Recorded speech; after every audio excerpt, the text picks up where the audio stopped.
¿Cómo demostramos nuestro amor? A veces actos de valentía, a veces nos cuesta con regalos. Entre más valoramos esos regalos, también demostramos el amor. Sin embargo, hay una pregunta también.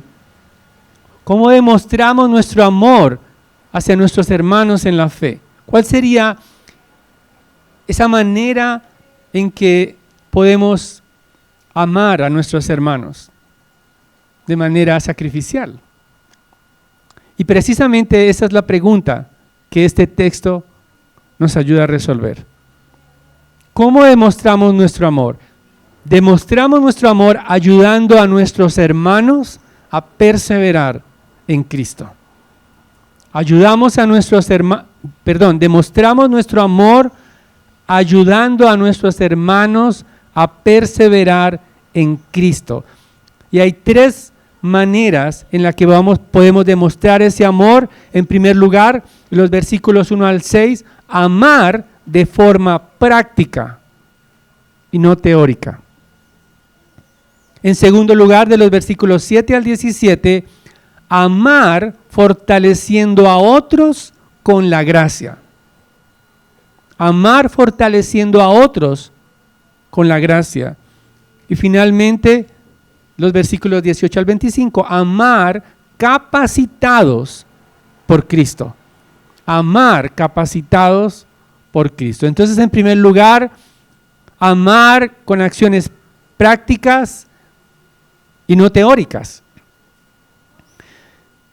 El autor de Hebreos nos ha llevado durante 12 capítulos mostrando la perseverancia, que podemos perseverar en Cristo mirando su gloria, mirando el acceso que Él nos ha dado al lugar santísimo por su propia sangre. Nos ha mostrado hemos leído, hemos estudiado todos esos 12 capítulos, viendo la supremacía de Cristo por encima de todo lo que valoraba la audiencia del autor de Hebreos. La audiencia valoraba los ritos judaicos, valoraba el antiguo pacto, todo lo que sucedía, parece que era más solemne, más llamativo que la gracia de Cristo.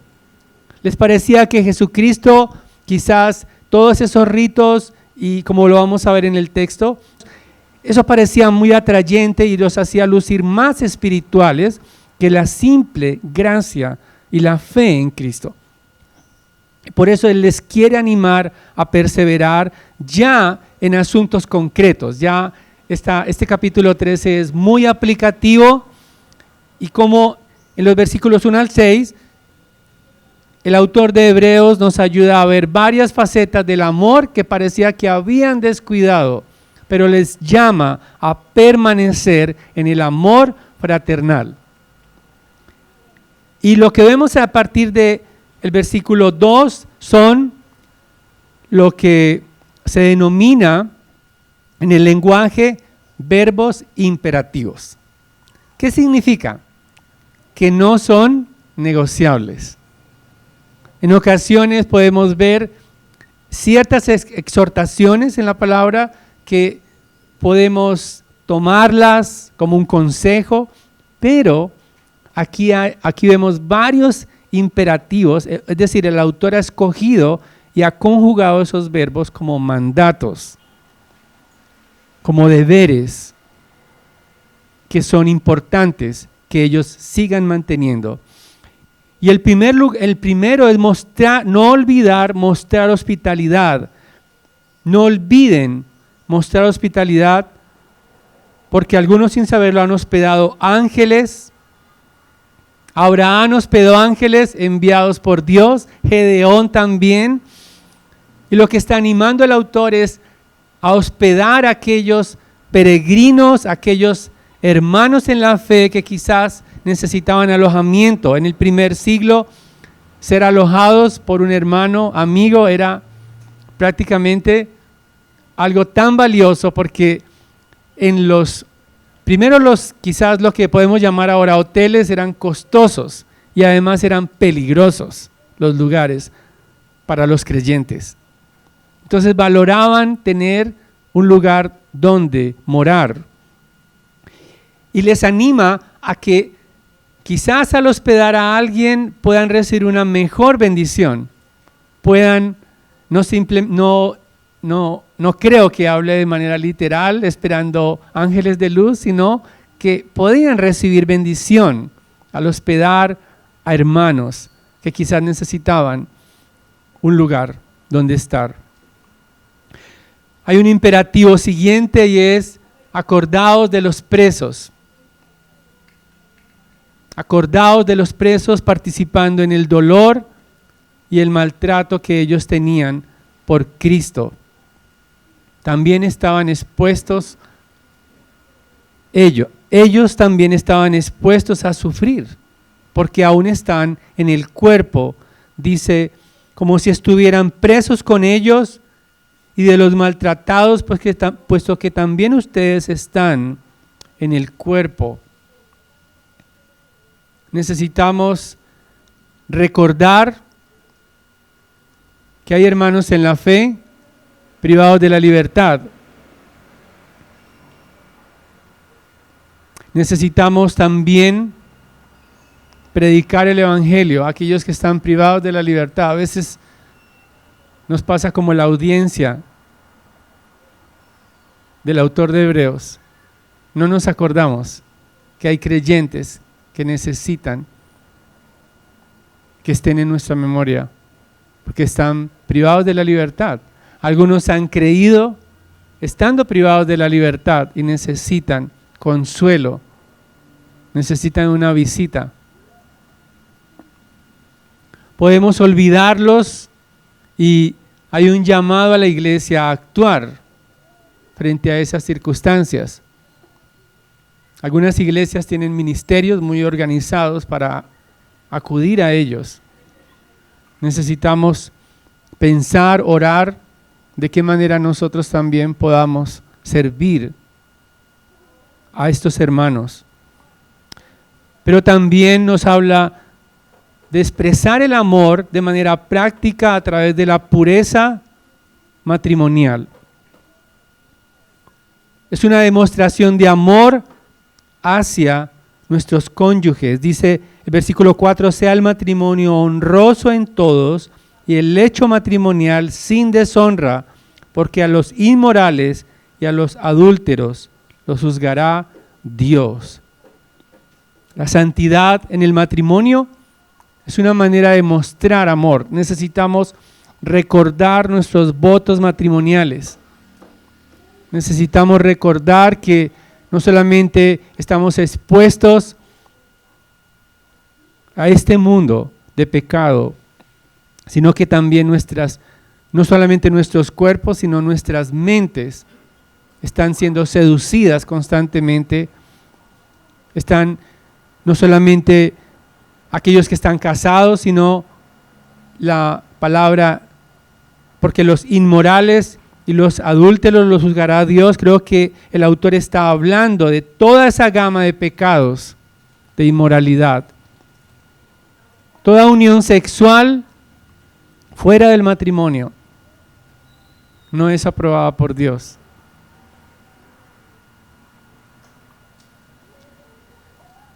Pero también los versículos 5 al 6 nos habla de el autor, sea el carácter de ustedes sin avaricia, contentos con lo que tienen, porque él mismo ha dicho, nunca te dejaré ni te desampararé. El amor al dinero promueve el egoísmo. El amor al dinero quita el contentamiento del corazón, porque demuestra desconfianza en Dios. El autor cita varios textos del Antiguo Testamento, del libro de Deuteronomio, de Josué y de los Salmos, recordando que no existe ni la más mínima probabilidad de que Dios abandone a sus hijos.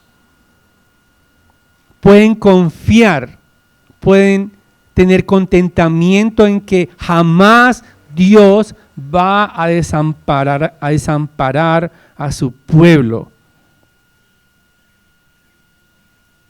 El Señor es el que me ayuda, no temeré. ¿Qué podrá hacerme el hombre?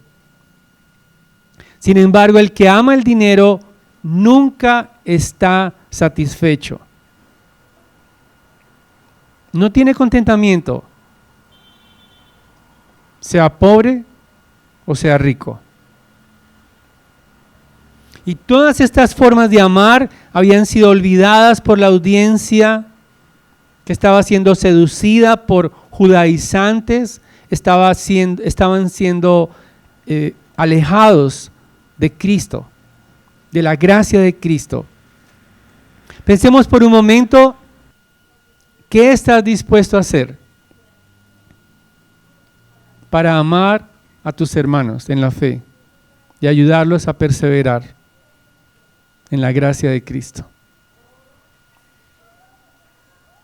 Quizás invertir tiempo, invertir dinero,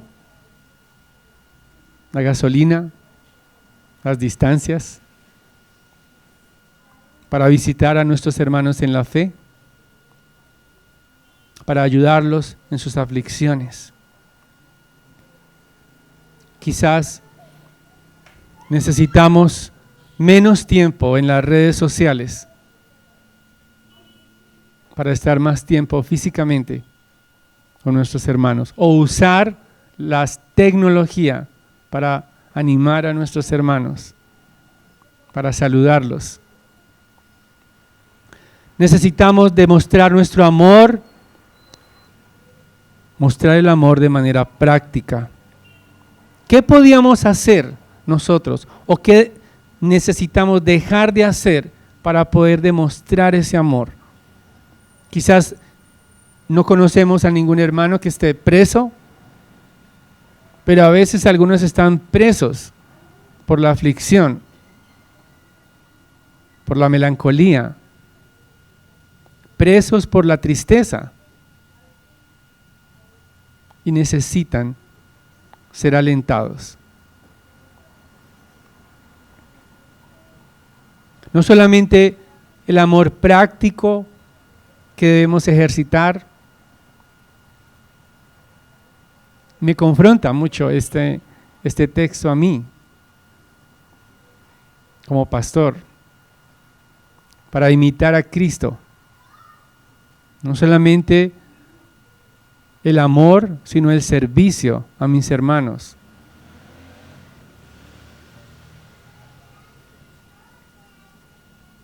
A veces estar solo, plantando una iglesia, nos limita. Porque queremos tener un sermón que nutra a la iglesia, necesita tiempo. Necesitamos cuidar a la familia también, cuidar a las hijas, cuidar a la iglesia. Y todo mi tiempo es para Cristo. Entonces, necesito también pensar de qué maneras prácticas puedo servirles, que no lo estoy haciendo. ¿De qué manera he dejado de hacerlo? Pero no solamente amamos de manera práctica, sino que también amamos o demostramos el amor fortaleciendo a otros con la gracia. Los versículos 7 al 17, el autor está encabezando ese texto para que recuerden a los guías, es decir, a los líderes, aquellos que les compartieron el evangelio. En primer lugar dice, tengan en memoria, versículo 7, acuérdense de sus guías que les hablaron la palabra de Dios. Es decir, aquellos que en el tiempo pasado les hablaron la palabra de Dios, consideren el resultado de su conducta e imiten su fe. Parece ser que ellos ya han muerto. Acuérdense de los líderes que ya murieron y que terminaron la carrera con fidelidad. Tengan memoria de ellos, que en algún momento les compartieron el Evangelio y ya no están. Es probable que esté hablando de los apóstoles, Pedro, Pablo, aquellos que plantaron esa iglesia, que ya no están. Hay un llamado, un imperativo a recordar a aquellos que no están.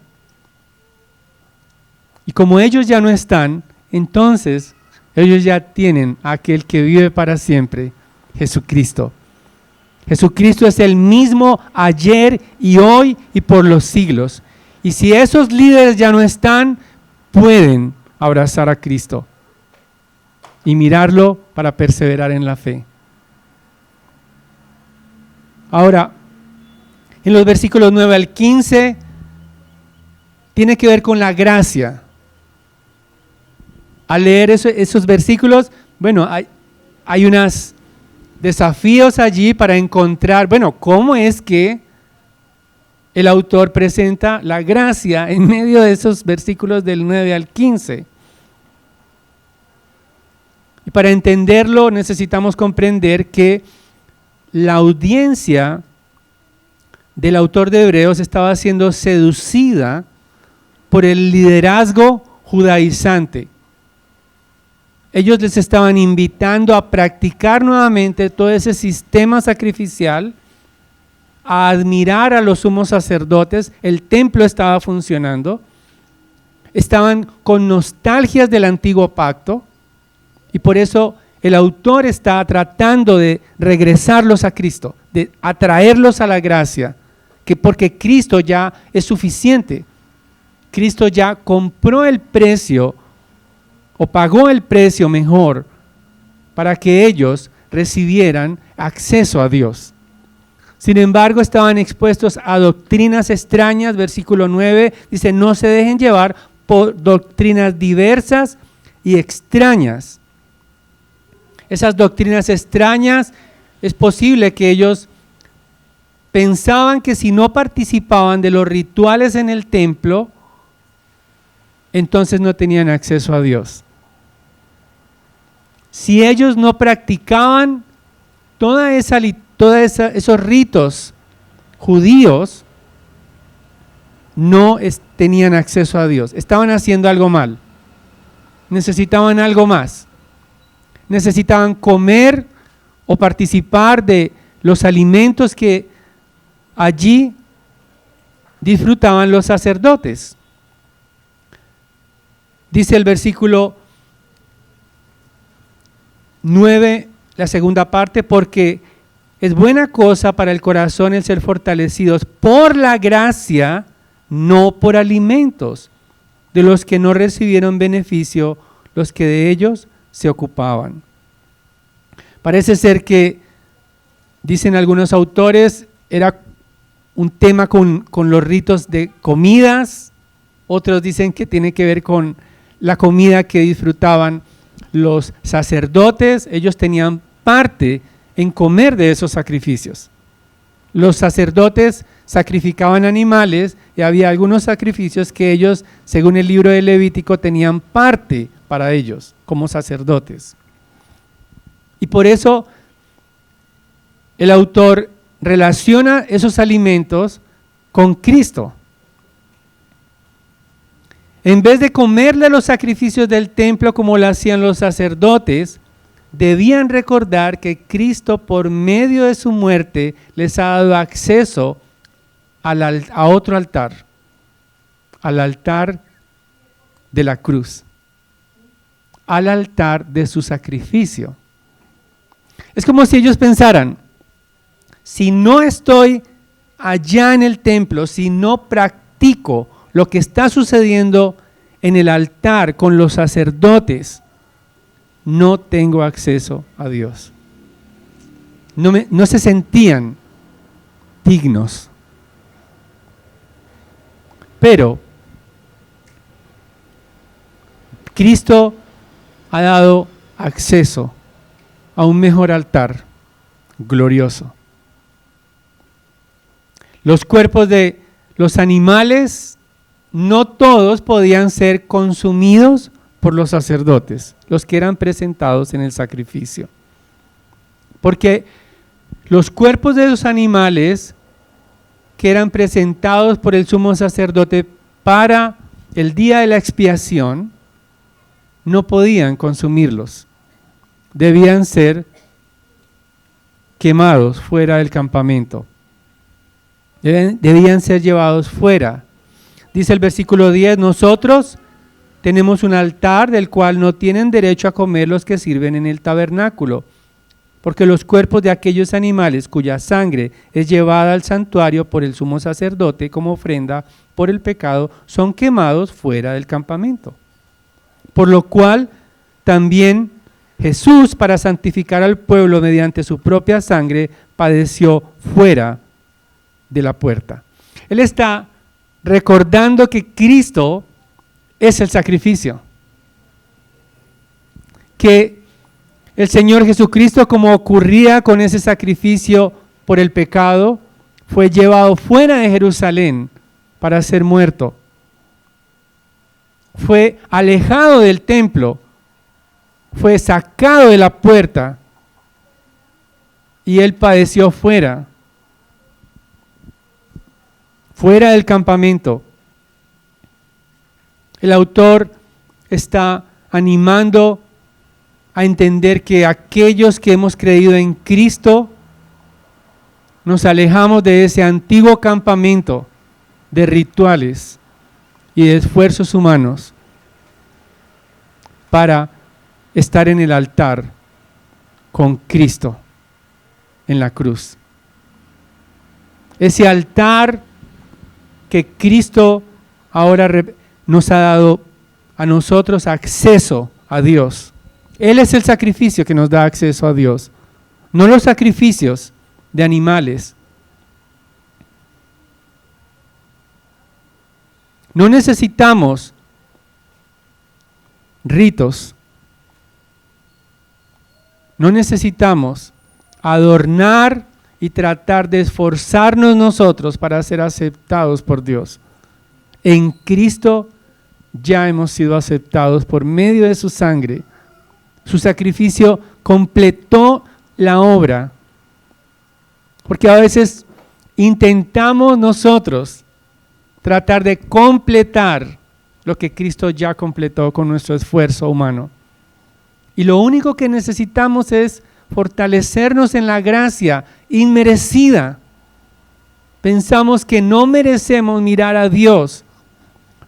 Nos sentimos indignos en ocasiones en mirar y acercarnos al altar de Dios. Pero Él ha abierto el acceso para siempre. Y es lo que el autor de Hebreos quiere animar en estas últimas palabras de la carta. En vez de ofrecer sacrificios físicos, dice el versículo 15, por tanto ofrezcamos continuamente mediante él sacrificio de alabanza, es decir, el fruto de labios que confiesan su nombre.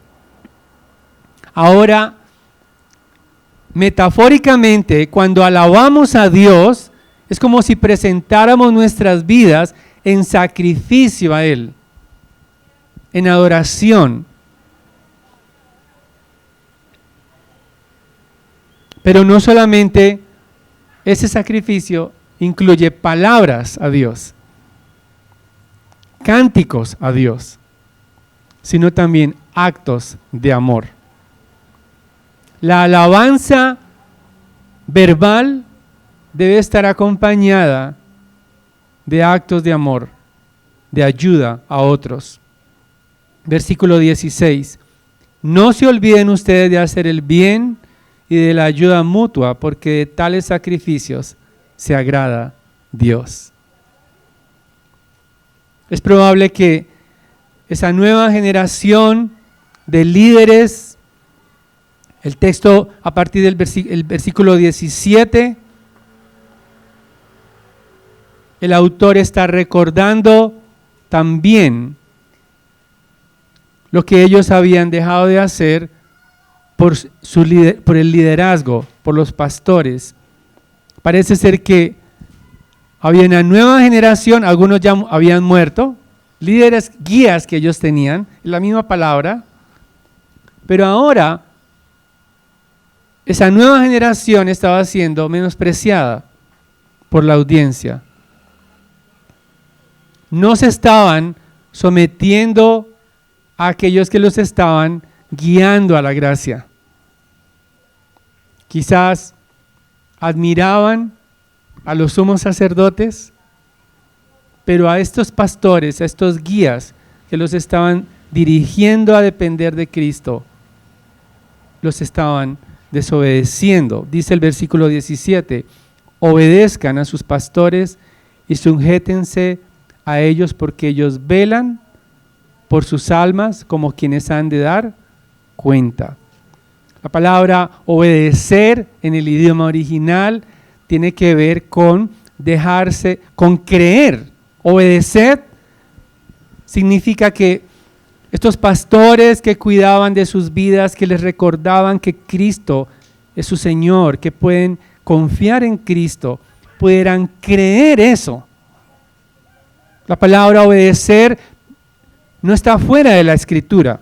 No es obedecer mandatos que estén fuera de la Escritura, no. Tiene que ver con creer el mensaje proclamado por medio de los pastores. Tiene que ver con confiar cuando los pastores trataban de persuadirlos a confiar en Cristo. Obedecer en ese contexto es creer eso, creer que Cristo es el Señor, creer que Cristo nos justificó, creer que Jesucristo es suficiente. Sujetarse tiene que ver con ceder a la amonestación de los pastores, en confiar en las palabras de lo que los pastores que están velando por sus almas, que están cuidando de sus vidas, puedan confiar y sujetarse. Puedan entender que los pastores estamos para cuidar de ustedes. Y aún la exhortación también hace parte de ese cuidado. Aún el llamado para dejar de hacer algo que quizás los aleja de Cristo, necesitan escuchar. Es un imperativo, obedecer y sujetarse. Porque como centinelas que advierten el peligro en la ciudad, como pastores, debemos asegurarnos de alejar al rebaño de los peligros de la incredulidad. Meditaba un poco en esta expresión. Tenemos que dar cuenta de un rebaño a Dios, al único pastor eterno, Cristo.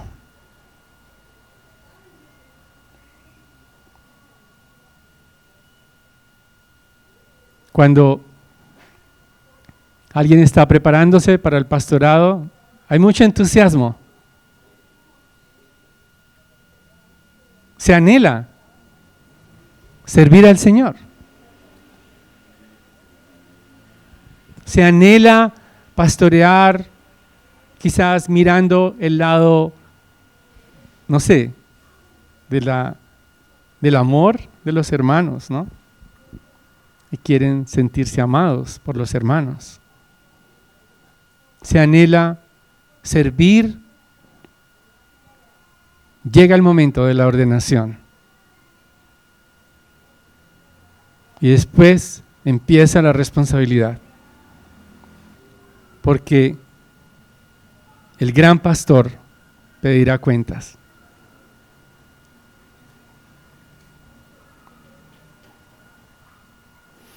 Hermanos, la actitud que la iglesia tenga hacia sus líderes, aquellos pastores, pero también los maestros que Dios levante, aquellos que Dios capacite para el ministerio, la manera que sean tratados, dependerá si el trabajo lo hacemos con alegría. Y la palabra aquí dice, permítanles que lo hagan con alegría y no quejándose. Esa palabra quejándose es gimiendo. Como cuando tenemos un dolor físico, gemimos.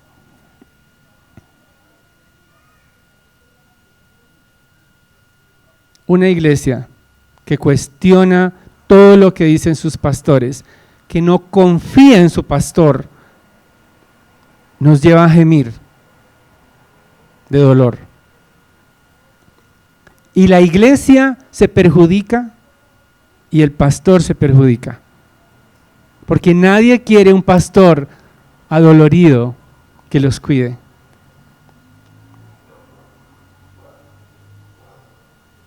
Nadie quiere un pastor que esté tratando con el dolor de ver la aflicción en la desatención a la palabra de Dios. Pero cuando vemos que la palabra de Dios empieza a florecer, nos da alegría. No saben cuánta alegría es verlos transformarse a la imagen de Cristo. No saben cuánta alegría es ver corazones que abrazan a Cristo y abandonan sus ídolos.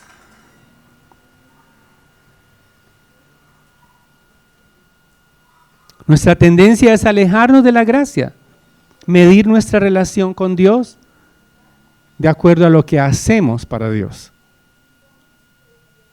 los cargos que desempeñamos para Dios, la calidad de nuestras vidas. Nuestra tendencia es abandonar la gracia, abandonar a Cristo, abandonar la suficiencia y mirarnos a nosotros, la medida de nuestro esfuerzo humano. Y lo triste es que cuando nos vemos a nosotros incapacitados para llenar el estándar de Dios, comenzamos a ver a otros de la misma manera, que les falta llenar, hacer más para tener acceso a Dios. Y por eso, hermanos, escuchen la palabra de Dios. Escuchen la invitación a depender de la gracia de Dios, de sus pastores. Espero algún día hablar en plural de evangelio y vida.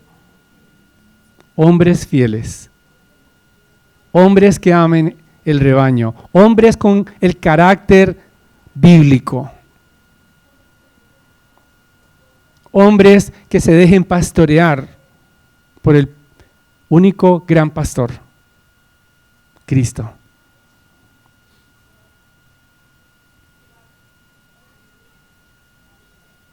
Anima a tus líderes. No estés tomando nota de sus defectos. Confía en su enseñanza. Anímalos. Apóyalos como representantes de Cristo. A partir del versículo 18, ¿cómo amar? ¿Cómo demostrar esa clase de amor si nos vemos presionados por las circunstancias? ¿Cómo demostrar ese amor práctico? ¿Cómo demostrar ese amor? ¿Cómo demostrarlo? No es en nuestras fuerzas. A partir del versículo 18 al 25 vemos que demostramos el amor equipados por Cristo. El Padre que resucitó a Cristo Jesús de entre los muertos tiene el poder, Cristo tiene el poder por medio de su resurrección para ayudarnos a amar. El versículo 18, el autor pide, oren por nosotros. Confiamos en que tenemos una buena conciencia. El autor se siente que él no les ha hablado herejías, que no les ha hablado nada que no es la palabra de Dios. Es como un sermón. Él ha emitido un sermón para ellos, que pueden confiar en su palabra. Y por lo tanto, Él quiere visitarlos nuevamente. Versículo 20, y el Dios de paz que resucitó entre los muertos a Cristo Jesús, el gran pastor de las ovejas, mediante la sangre del pacto, los haga ¿qué? Aptos en toda obra buena para hacer su voluntad. Esa palabra aptos es equipados en toda buena obra. Cristo nos capacita. El buen pastor nos capacita para amar. El gran pastor nos capacita para honrarlo y para demostrar amor práctico. Él es quien puede producir ese amor porque nos amó primero, entregando su vida en la cruz. Derramó su sangre para capacitarnos para amar y podemos confiar en Él cuando nos sintamos débiles para amar.